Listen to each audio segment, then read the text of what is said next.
Well, hello everybody and welcome back. 2 beautiful Sundays in a row without massive wind. Can you believe the luck? It's practically inconceivable. This is a hopeful video. Hopefully I'm going to get to upload this. I have tried uploading or upgrading the video quality one more setting, so it's now on the second best as compared to the third best.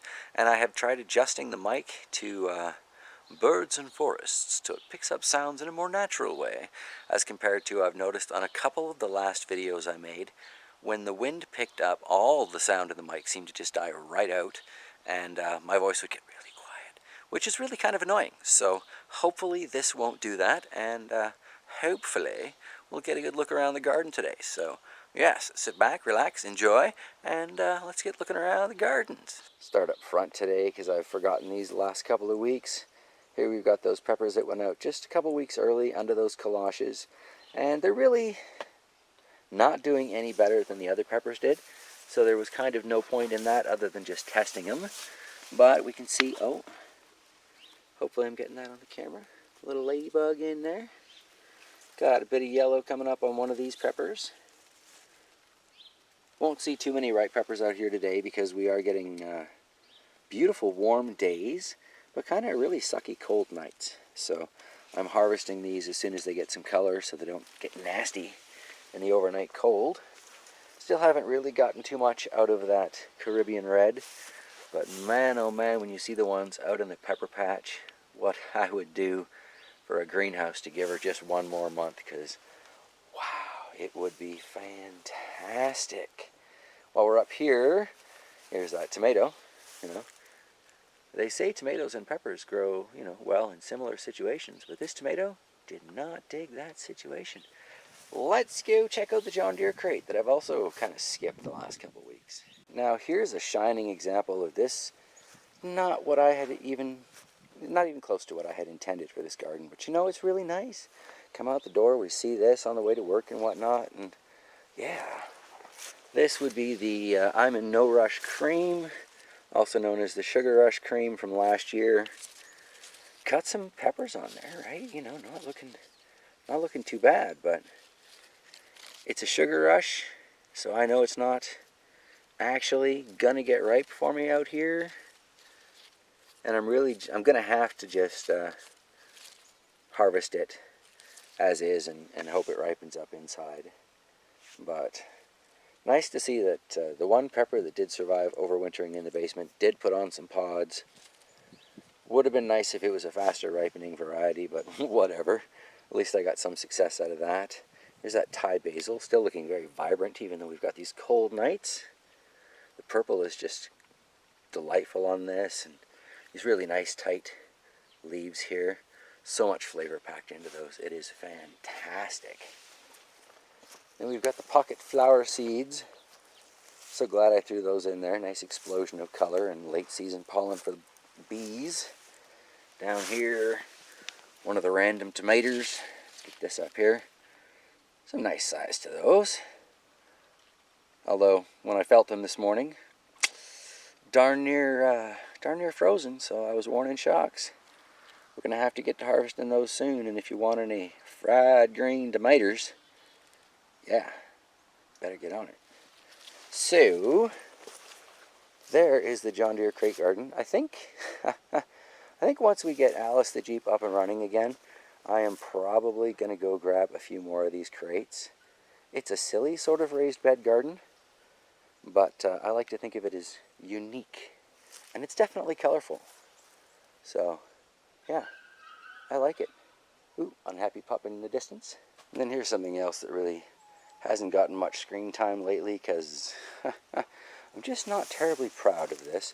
But this is that Hugel swale garden thing where I tried to put the cabbages, and the aphids pretty much destroyed them underneath that white cloth. And then when I pulled the cloth off, the cabbage moths had their heyday with them. But I threw in a bunch of dill and a lot of other things there that were supposed to help deter those little buggers. And as the season has progressed, there's some of the little purple cabbages. You can see I'm not going to be harvesting anything from that. But they do seem to be trying to make a comeback. And the girls have been enjoying them. So Not a total waste.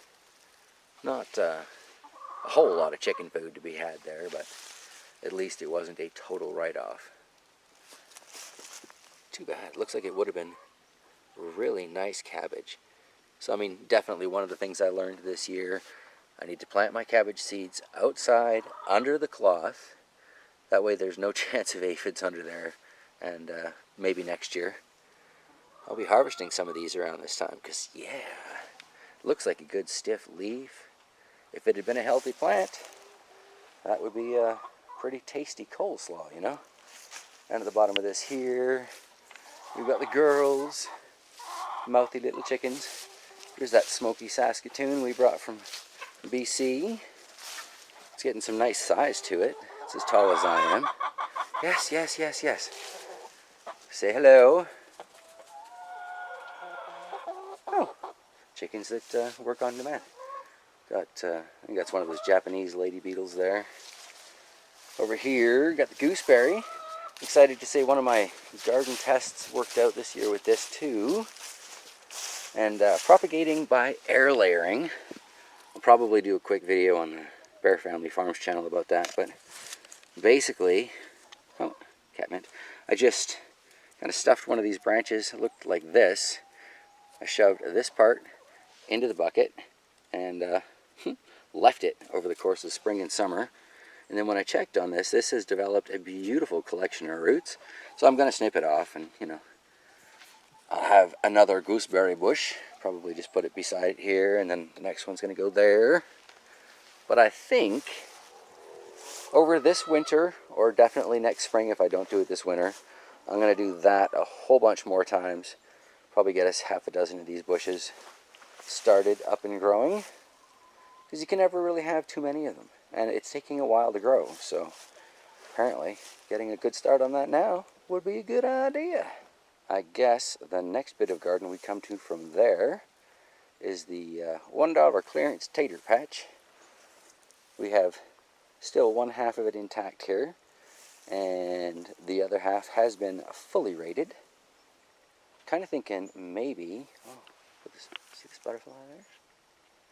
Kind of thinking maybe we'll do the squash in the remains of the potato pile, like next year's squash. But that'll be an interesting sort of thing to mess around with too.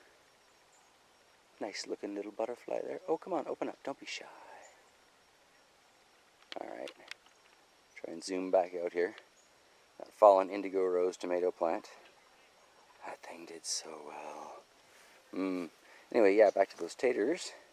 We've got quite a few of them. Several pounds, I'd say, sitting on the table. And we had a fantastic potato and onion and bacon soup. So, very nice, very nice. Well, hopefully this is coming up. I thought I'd enjoy a quick moment of the fish since they all seem to be hanging out at the surface at the moment. This pond has been an absolute delight to have out here this year. Very glad we finally got around to digging it in.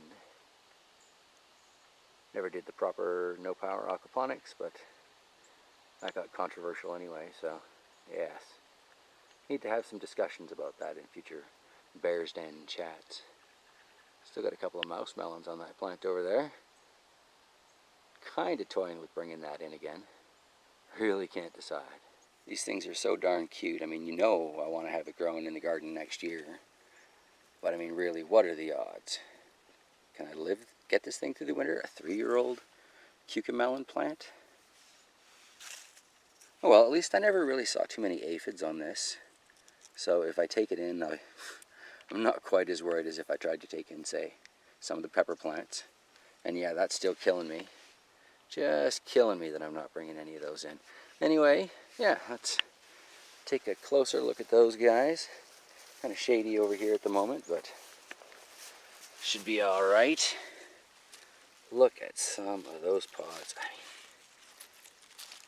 that's beautiful. This lemon habanero has been so productive. I mean, kind of as a general statement.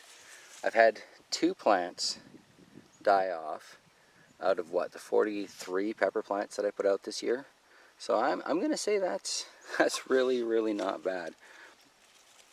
You know, as always, I experienced some pretty tragic die-offs in the basement, but we're not doing that next year. Look at these Caribbean Reds though. This is what I was saying. Another month and, you know, maybe life in a greenhouse, these things would be so productive. Almost too close together at the size they grew up to, which is fabulous. Actually, I'd say they probably are too close together. A nice ripening pod in there. That doesn't look too bad. Gonna try some interplanting or intercropping next year. Got another Caribbean Red. They're not really going all that red, are they? But I have noticed, back to the intercropping, that you know, the parsley did well with the tomato, and up front here we've got this one mammoth dill, and that is exactly the way to describe it. I mean, normally you see these things growing in patches, but I'm reaching my arm up pretty much straight forward here, so this thing's got to be 4.5 feet tall. It is beautiful, and it just volunteered itself in amongst the peppers, so nothing wrong with that. Tragically, the pepper it was growing beside, you know, didn't do so well, so maybe I'll try putting some dill beside different plants next year. But intercropping, companion planting, whatever you want to call it, definitely something to be said for that. The Butch T Red, Trinidad Scorpion Cross, that is a tiny little pepper pod.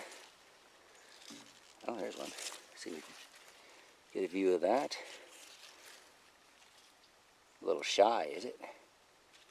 Kind of wrinkly. That's looks a little more offensive than the last one I tried.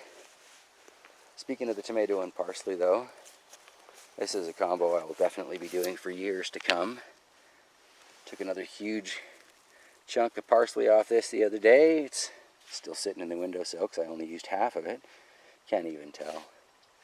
And look at these. Oh, oh, that's exciting to me. Not bad, not bad, especially considering this is, you know, a volunteer plant. It offered itself up from the compost I had in the dungeon with the parsley transplanted out of the aquaponics. So, oh yeah. Free is a good price to pay for some beautiful parsley and fried green tomatoes. Oh yeah. Makes me miss that lemon balm that used to be in the aquaponics. The leaves were like twice the size of my hand. Oh yeah. Guess that brings us to the sister's garden here with our beans. Can't tell if that's getting ripe or getting nasty. Oh, it's split. Well, let's take a look at that then. If it's going to offer itself up, that that is kind of a funky looking bean. All right, might as well grab the other one out of there. Two beans for dinner. Even Jack did better in that beanstalk story, eh? But those are very cool. Definitely want to grow more of these in the future. Slightly better plan though. Let them grow up instead of across, but we still got some really nice sized pods, I think. Having no experience, I mean, obviously I've got nothing to compare it to really. And every gardening environment is different, so as much as, you know, we're all inclined to do it, right? We compare our gardens to those ones we see on YouTube and, you know, think, oh, I'm doing better or I'm doing worse. And most of us probably think like I do, and we feel, oh, you know, they're doing so much better than I am. And you watch my channel and you feel good about your garden, don't you? Anyway, so the Sisters Garden, in general, as an educational thing this year, has been quite educational. Oh, look, we got a little pumpkin there. And has inspired me towards a new idea for Sisters Gardening next year. But it's going to be more of a lonely Sisters Garden. And when I get into actually explaining that over the winter, that'll make more sense. There'll still be 3 sisters, but they'll be lonely sisters. Look at this. So excited about that. The little grasshopper's pretty excited about that too. Stay off my pumpkin. Been messing around with it now that the season's advancing a little bit. I've got most of these pumpkins sitting on their bottoms. so that they can, whatever forming they're going to do, hopefully they can form that stability that goes along with it. But they're just still putting out flowers. As far as a bee-friendly garden item, I think you can't really top the pumpkins for that, because they will have fresh pollen out there right until they freeze off and die. And really, what more could the bees ask for? But next year, squash will probably be grown a little farther away, a little farther away from the corn than it was this year. And it's been mentioned to me that traditionally in the Three Sisters gardening situation, the timing of things is more staggered than I did. You may recall I did this all at once.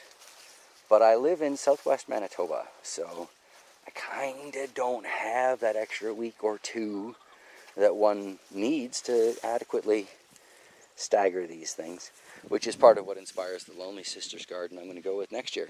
So yeah, like I say, stick around and I'll make sense of that. This espresso corn has been fabulous. The ones that we have enjoyed out of it so far, that one looks like it's going to be a pretty good one. Might have to figure out a corn and for dinner tonight. But again, I'm really looking forward to planting it much, much differently next year. And hopefully getting some very interesting results. We've got the volunteer tomato that grew up in amongst the corn. I think there are 3 plants at the base of all that mess, actually. All volunteers. And I can't say that it looks like it's been negatively affected from growing in amongst this nitrogen-sucking corn. And while the corn around the tomatoes does look kind of bad, I'm not inclined to think that's from the tomatoes so much as from the close quarters of everything else. Part of next year's planting is going to involve a single corn plant, all by itself, well and truly away. And yeah, in theory that shouldn't work, but based on some grassland rehabilitation stuff and some intercropping stuff that I've been listening to for future acreage restoration, it might actually work pretty well. Buddy says he got 31 cobs out of a single corn seed that was not growing in a traditional farm situation. So, yes, very, very interesting, some of these lectures that I get to listen to. Let's see, spin down. Here we've got our very sad little carrot patch. Pulled most of the remaining radishes out of here. Don't think it's going to make a difference, but I'm going to let these keep on growing, and we may or may not get around to harvesting them. If we don't, and they come back in the spring, it's my understanding that second-year carrots are the ones that give you seeds. So maybe we'll get some carrot seeds, or maybe we'll just have more carbon tucked away into the soil for next year. Who knows? Still haven't harvested these up yet. But based on how tasty them taters were from the other patch, I'd say their time is coming. And again, I'm also thinking we're going to put some pumpkins or some squash of some kind in here next year. Because the pumpkins just seem to do well in the bunker garden in the back when we tried that. So we've got a few bunkers, might as well put them to use. Panning over here, the chaos garden. And that does describe it so well, doesn't it? Got a couple of sunflowers that fell over in the wind. And I kind of thought they were going to be dead. Just whatever, kaput, But they had decided to stubbornly turn themselves up. And they're still trying to put on a flower. That is so cute. It is so too late in the season for that. But they're giving her. And if we look up at these ones here, we'll change our view in a second. Got a couple of actually open flowers. I was so impressed to discover that. I do love growing sunflowers. A little ladybug in there. So I don't know how long it takes from the point of pollination till the seeds are ready. But I'm really, really hoping we can get even a couple of rings out of this sunflower head, and then I can plant those for next year, and we can start just basically kind of like saving our own sunflower seeds from ones that have grown decent sized heads and flowers in our short season. And selectively get good ones, you know, the old-fashioned way. Hybridization and patience. Got another pumpkin coming up here in the Chaos Garden patch. A little dirty on the back there. Not really taking too much color yet, but nice size to it. So I think the ones that are, you know, this size or maybe even a little bit smaller and then on up, we are going to try and save for, you know, just letting them ripen on the counter and in the dungeon and in whatever storage place we have. Because I do enjoy orange pumpkin.